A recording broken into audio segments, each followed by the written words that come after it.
Je m'appelle Mélisande Claudette Moreau, et voici l'histoire que je n'aurais jamais pensé raconter.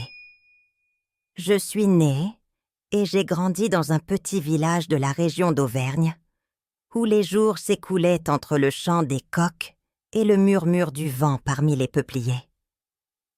Ma famille, les Moreau, était connue pour être des gens travailleurs, propriétaires de quelques hectares de terre, où nous cultivions du blé et élevions des animaux. Depuis que je suis petite, je me suis sentie différente des autres filles du village.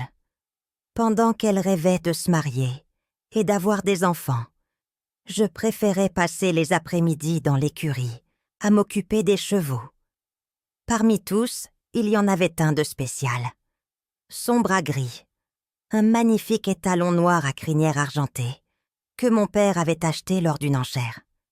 Il était fort, élégant, et bien que cela puisse sembler étrange, il y avait quelque chose dans ses yeux sombres qui me faisait me sentir comprise. Son bras gris était une créature imposante.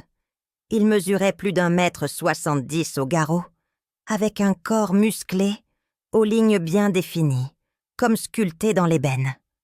Son pelage était noir comme la nuit, brillant sous le soleil, et contrastait avec cette crinière longue et soyeuse d'un gris presque blanc qui tombait en cascade sur son cou comme si la givre s'y était éternellement posée. Ses pattes, robustes et bien formées, avaient des sabots parfaits, et en marchant, elle se déplaçait avec une grâce majestueuse, presque comme si elle flottait sur la terre. Mais ce qui était le plus captivant, c'étaient ses yeux, grands, expressifs, d'un marron si sombre qu'il semblait un épuis sans fond. En eux, il y avait quelque chose de plus que de l'intelligence. Il y avait une présence, une conscience profonde qui me regardait comme si elle pouvait lire mon âme.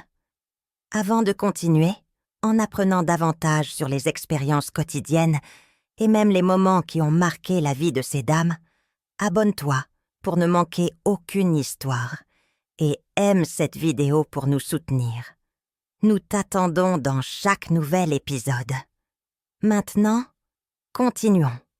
J'étais une belle jeune fille au visage ovale, avec des pommettes hautes et une peau claire, presque laiteuse, parsemée de petites taches de rousseur qui s'accumulaient sur le nez et les joues. Mes cheveux, longs et ondulés, tombaient jusqu'à la taille en mèche d'un châtain roux qui brillait comme du vieux cuivre au soleil.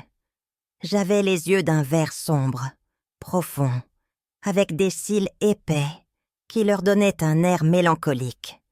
Mes lèvres étaient charnues et pâles, presque toujours fermées, dans une expression contemplative, et mes sourcils fins s'arquaient, avec une douceur qui donnait à mon visage un air rêveur. J'étais mince, avec une taille fine et des jambes fortes grâce au travail au champ, des mains petites, durcies par le labeur, mais encore douces au toucher.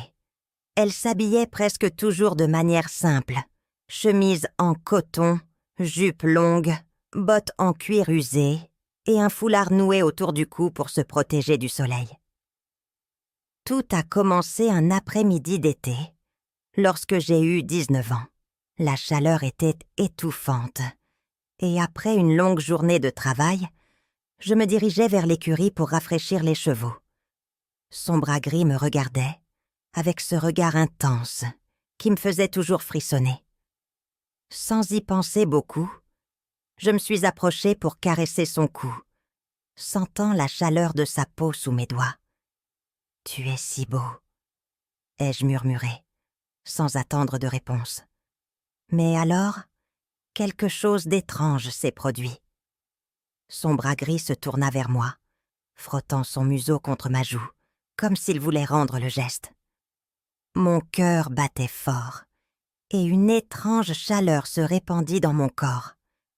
Je ne sais pas pourquoi, mais à ce moment-là, j'ai senti que quelque chose de plus qu'un simple attachement animal nous unissait. À partir de ce jour, J'ai commencé à rendre visite à Sombragris chaque nuit, quand personne d'autre n'était éveillé. Je le brossais, je lui parlais à voix basse et, peu à peu, nos rencontres devenaient plus intimes. Une nuit, alors que je le caressais, j'ai remarqué sa réaction physique. Mon esprit s'est embrumé, et avant que je puisse raisonner, je me suis retrouvée à Meux, livrée à une expérience que je n'avais jamais imaginée. Le contact était étrange au début, mais aussi incroyablement plaisant. Sombragris semblait comprendre chacun de mes mouvements, chaque soupir. C'était comme si, à ce moment-là, nous étions le seul couple au monde. Les mois passèrent, et mes visites nocturnes devinrent plus fréquentes, jusqu'à ce qu'un jour, mon corps commença à changer. Au début, je pensais que c'était une maladie, mais lorsque le médecin du village, le vieux docteur Gaspard Lefebvre, m'a examiné, son visage est devenu pâle. « Mélisande, tu es enceinte. » La nouvelle a fait le tour du village comme une traînée de poudre. Tous murmuraient, me désignant du doigt avec des gestes accusateurs. Mais le pire est arrivé quand, dans un accès de culpabilité, j'ai avoué mes rencontres avec Sombragris. « Elle est enceinte du cheval !» cria Madame Bouchard, la boulangère, au milieu de la place. Le scandale fut monumental. Ma famille m'a répudiée. Le curé du village, Père Augustin, a parlé d'exorcisme, et même les enfants me montrèrent du doigt dans la rue. Cependant, le destin avait préparé une surprise. Un jour, Lucien Duval, un jeune forgeron du village à qui je n'avais à peine jamais adressé la parole, se présenta chez moi avec des yeux pleins de détermination.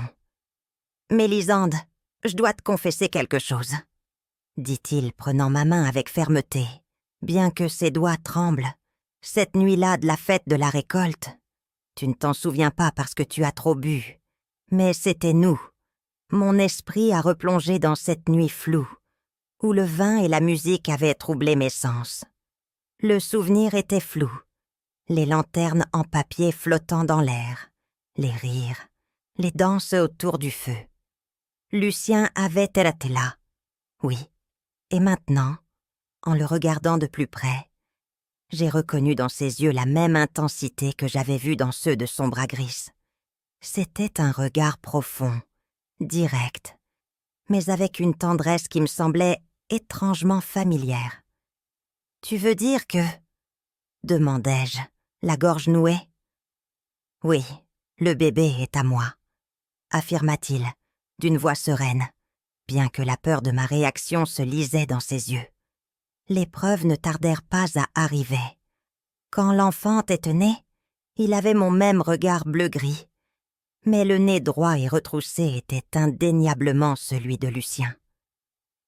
Ses oreilles, légèrement pointues en haut, ressemblaient aussi aux siennes, et il avait les cheveux foncés, comme ceux de Sombragris, bien qu'ils s'éclairciraient plus tard, jusqu'à devenir châtains. Le village, embarrassé par ces accusations silencieuses et les regards de jugement, murmura des excuses entre ses dents, comme si les mots pouvaient réparer le mal. Cet hiver-là, Sombragris a été vendu à un éleveur du Nord. Je l'ai vu partir un matin gris, avec une corde attachée à son cou et la tête basse. Il ne hennit pas, il ne résista pas. Il me regarda juste une dernière fois avec ses yeux infinis, et quelque chose en moi se brisa. Bien que je ne l'ai jamais revu, parfois, dans mes rêves, je sens son souffle chaud sur ma nuque, sa crinière effleurant mon visage, comme un adieu qui n'a pas voulu se prononcer. Lucien et moi nous sommes mariés au printemps, sous les cerisiers en fleurs. Je portais une robe simple, blanche et sans dentelle, et lui, sa meilleure chemise en lin. C'était une petite cérémonie, sans prétention, juste avec la famille proche et quelques voisins. Il est un bon père. Il travaille avec acharnement. Il rentre à la maison les mains couvertes de suie et les yeux brillants lorsque l'enfant court pour l'embrasser. Il me traite avec respect et affection, bien qu'il y ait entre nous des silences qui ne se remplissent jamais.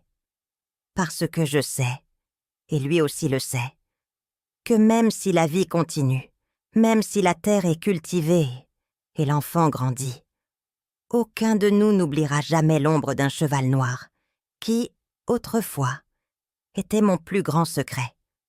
Merci de nous avoir accompagnés dans ce voyage d'émotions. Souviens-toi que ton soutien signifie beaucoup pour nous. Si tu as aimé cette vidéo, n'hésite pas à lui donner un like et à la partager. Nous avons beaucoup d'autres histoires passionnantes à raconter. Ne les rate pas. Abonne-toi et active la cloche de notification. À la prochaine.